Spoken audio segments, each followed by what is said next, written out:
I want to be sure whether I can look at it. Yes. So now I can look at it. You can look at it.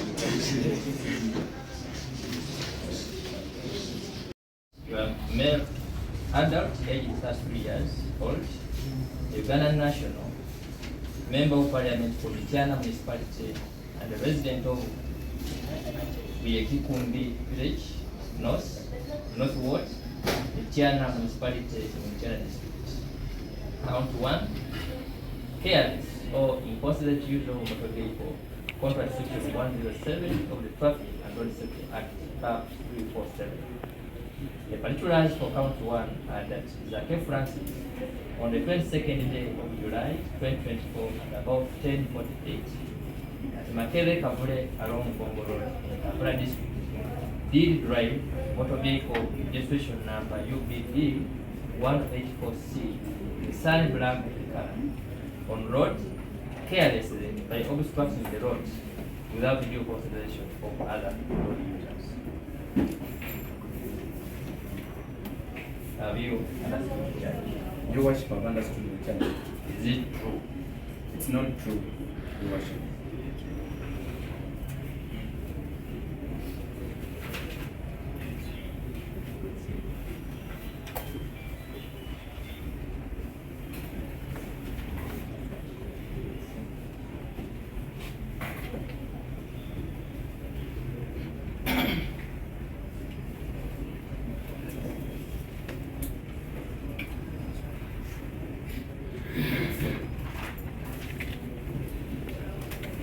So for count 1, I have written that the plea of not guilty is entered.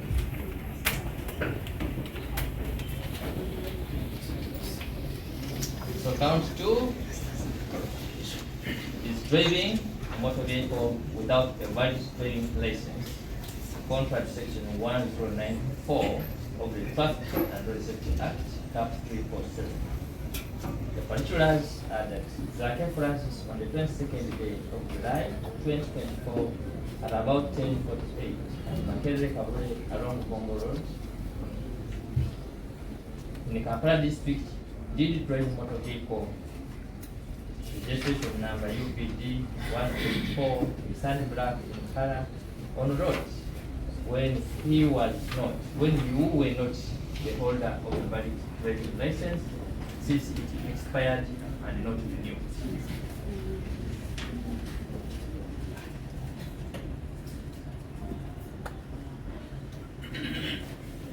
Have you understood count 2? Your Worship, I've understood how you can judge. I'm not guilty.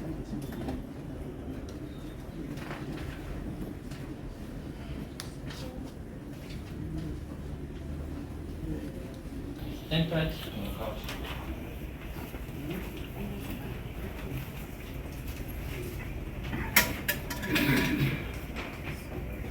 Count 3 is failure to comply with local orders or directives from the police officer in uniform. Contract section 164(2) of the Traffic and Road Safety Act.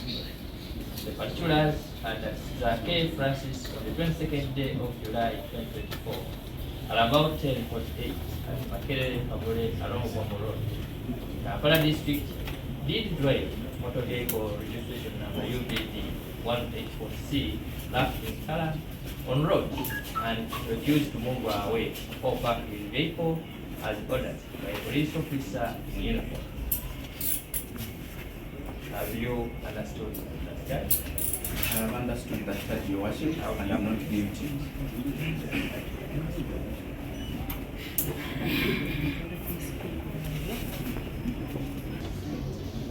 contrary to section 2.1 and 3 of the Motor Vehicle Insurance Third-Party Risks Act, Cap 190. The particulars are that Zaake practice on the 22nd day of July 2024 at about 10:48 at Makere Kapere along Okongo Road, Kampala District, did drive motor vehicle registration number UVD 184C, Nissan Black in color on road without motor party insurance. Have you understood count 4 as I explained? The words I've understood and I'm not guilty.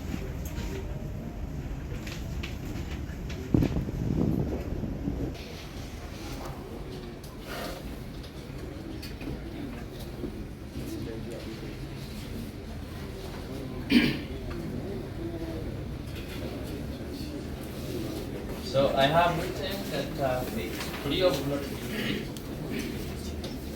entered count 4.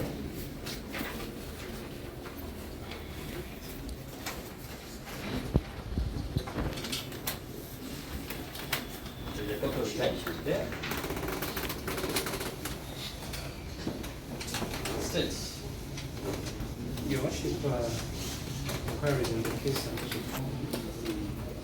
shall brief a short adjournment to complete the small inquiry.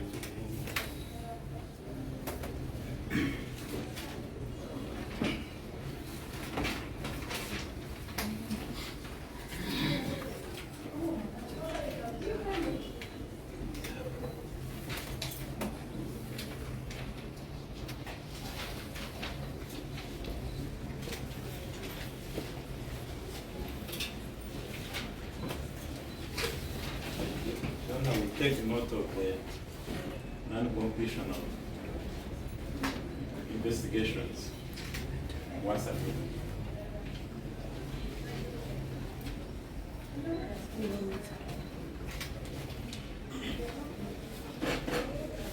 And as we wait for the state to complete the investigations.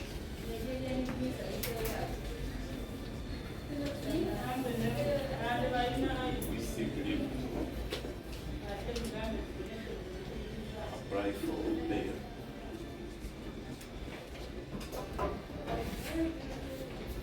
For the choosing person.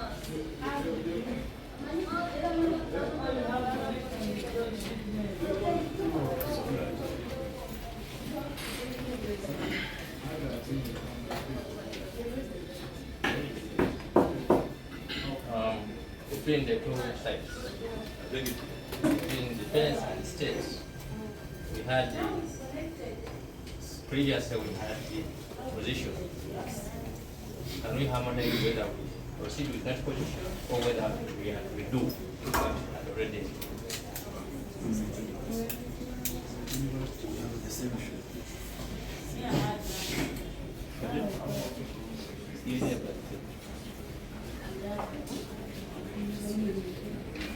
But the honor, I think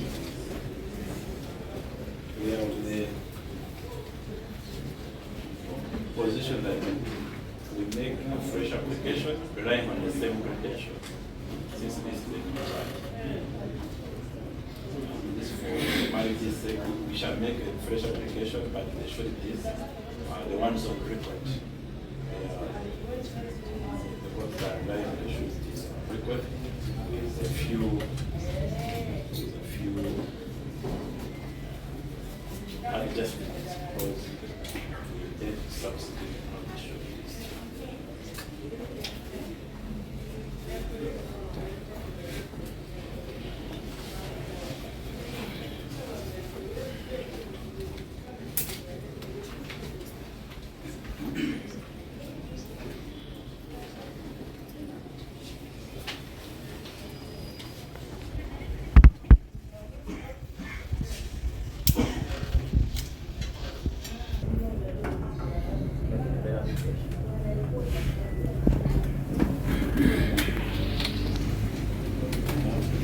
Please, Your Honor.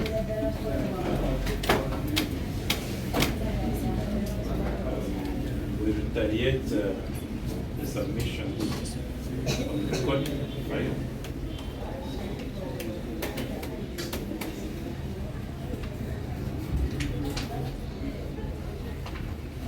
summary of which is that the charges are minor traffic offenses.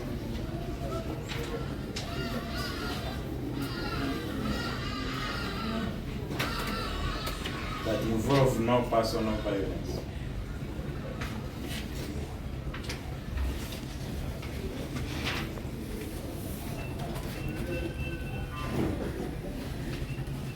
Your Honor, that they are bailed by this honorable court, which may set conditions it deems appropriate.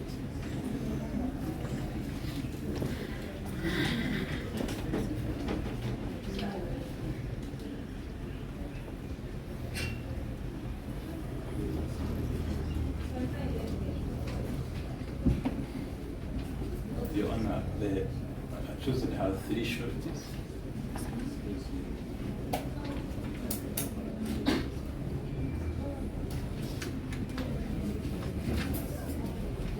Number 1 is Honorable Masabakali.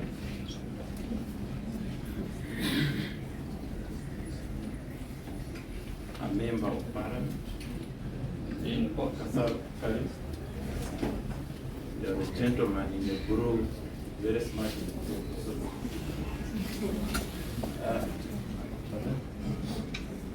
Your Honor, I'm advised that he's also the best man in the holy matrimony of the accused person. The second surety, Your Honor, is Katereka Hamza.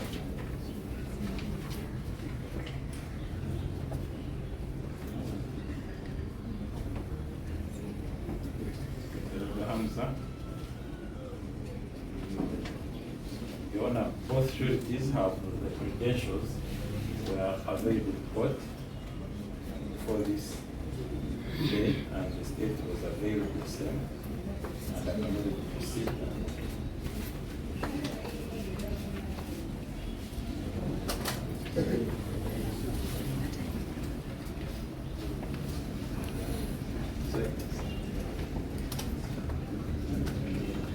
So, Your Honor, the third surety is new, but is Honorable Aran Sewanyana.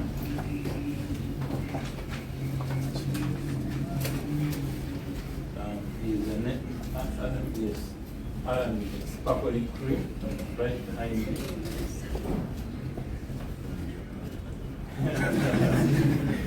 Yeah, that's Your Honor, the intentions. But he's a member of Parliament matching the West. And the originals are available.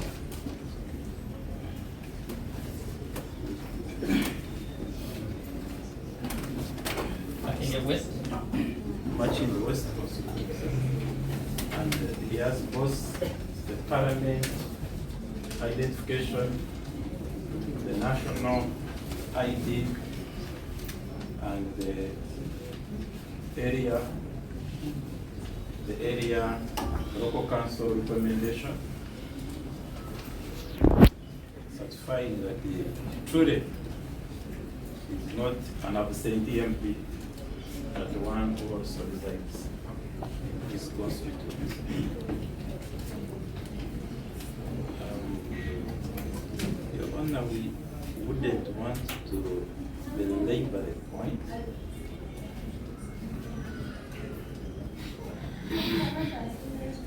So Your Honor, just say that even the accused is in the same house as his sureties. So he's also a member of Parliament, which Parliament is really next door. The accused being needed by this court. A year later, the cracked Parliament should have him here at maximum speed when the House is in session.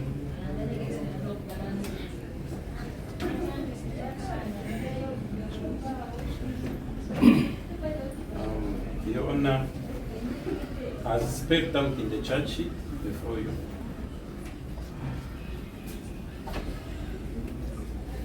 the accused person has a fixed place of abode that is not disputed by any of the sides in this criminal petition, spelled out with the charge sheet.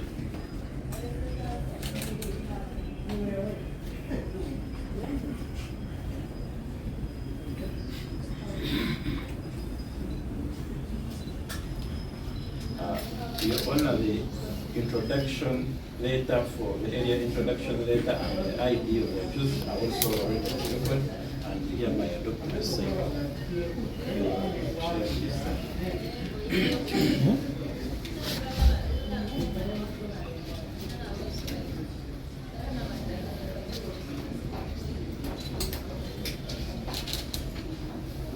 Your Honor, since 22nd of this month, 22nd of this month, there has been detention on remand. So these minor traffic offenses,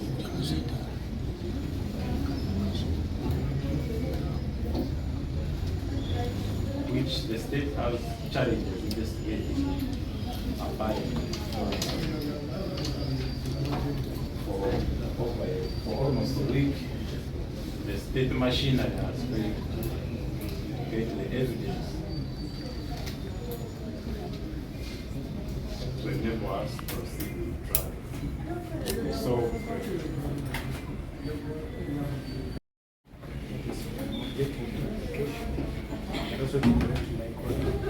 These offences occurred on Monday, and it's not yet a week since the offences were completed.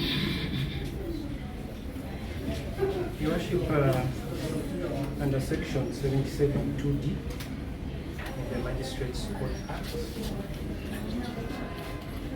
as one of the conditions that court should consider before granting bail to an accused person, the accused is required Under to section? 77(2)(d) of the Magistrates Court Act, Cap 19. As one of the conditions, the accused is required to prove that he has a place of abode within court's jurisdiction.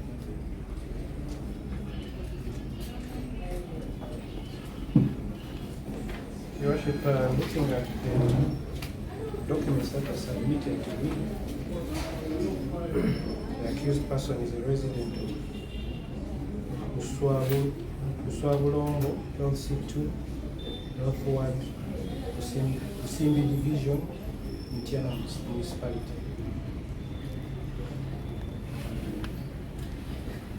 Your Worship, this is clearly not within court's jurisdiction.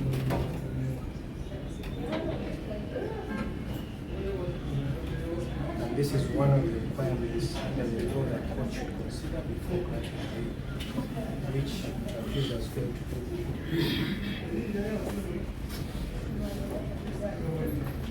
Your Worship, I'm also objecting to the third surety. In my opinion, is not substantial, as he's facing serious crimes before the International Crimes Division of High Court.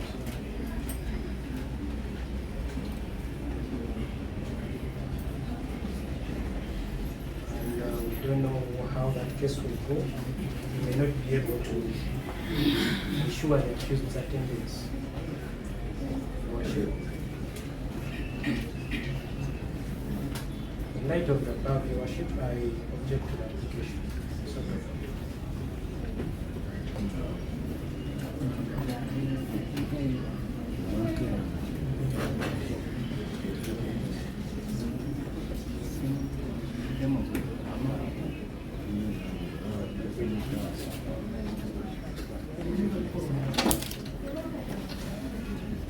Your Honor, in referring to my colleague's objection, the requirements in section 77(2)(d) are directory guidelines for this court. not in any way take away the discretion of this court in grant of bail.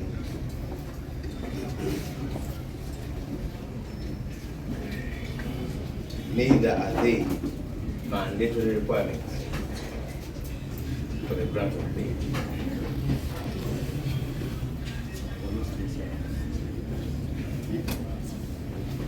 In the circumstances, we pray that that objection on that ground alone will fail, as it is right that bail is based purely on the presumption of innocence.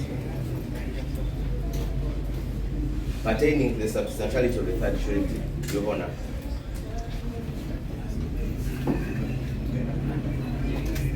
criminal charges against any person, however grave they may be,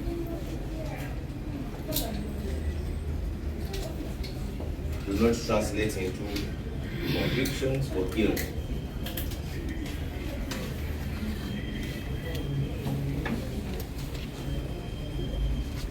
My learned colleague has not pointed to any law that disqualifies a suspect from standing surety.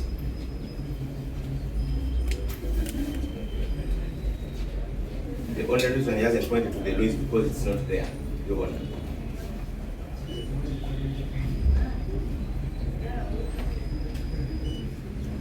Therefore, on that ground alone, that objection also fails, as the surety still enjoys his constitutionally guaranteed presumption of innocence. Just like me, just like my brother, the state attorney, we are at the same level of innocence.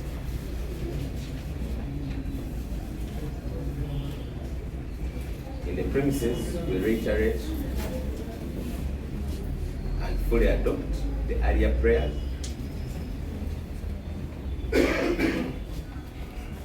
and pray that the state's objection is dismissed and that bail be granted at the discretion of this court in such terms as this court may deem fit. So that it may rejoin. Kadule. Is that the last objection which my colleague has not tackled is in respect of the place of abode of the accused person being out of the reach of jurisdiction of this court. Your Honor, my colleague has not disputed the fact that the sureties presented substantially, according to him, are within the geographical jurisdiction of this court.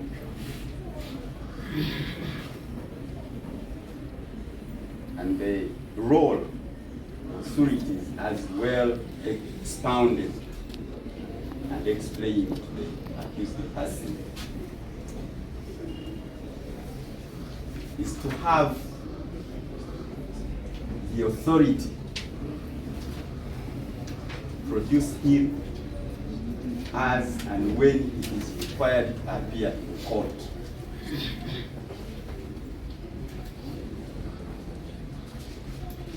So as long as the sureties have that authority, it doesn't matter where the accused person stays, because the consequences of their failure to produce him in court are well elaborated. On that basis, we pray that court declines the state's objection and proceeds to grant bail. It's my humble submission. one point for emphasis. When my learned friend was objecting, he used the word that the court should take note of. He said he had a slight objection. A slight objection.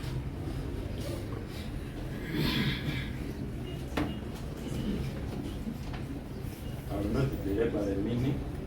I will leave it to what that means. And just add that the overriding and the constitutional premise for bail is discretion. That discretion, Your Honor, is not whittled away by any primary legislation, which is not part of the Constitution. Sir, we support.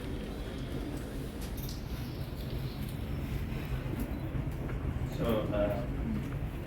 since we have 2 files, let me take the other one, then I will take a recess for a few minutes, and I will start.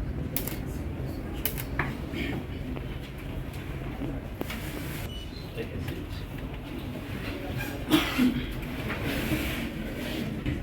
I received documents from the defense, but the photocopier of the defense team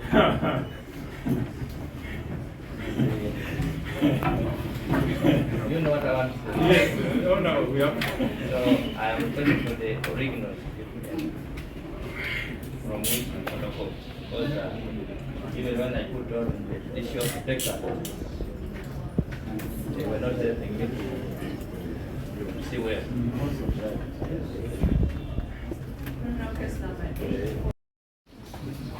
Pass up the Honorable Bill James, Honorable Evangelist Shaw.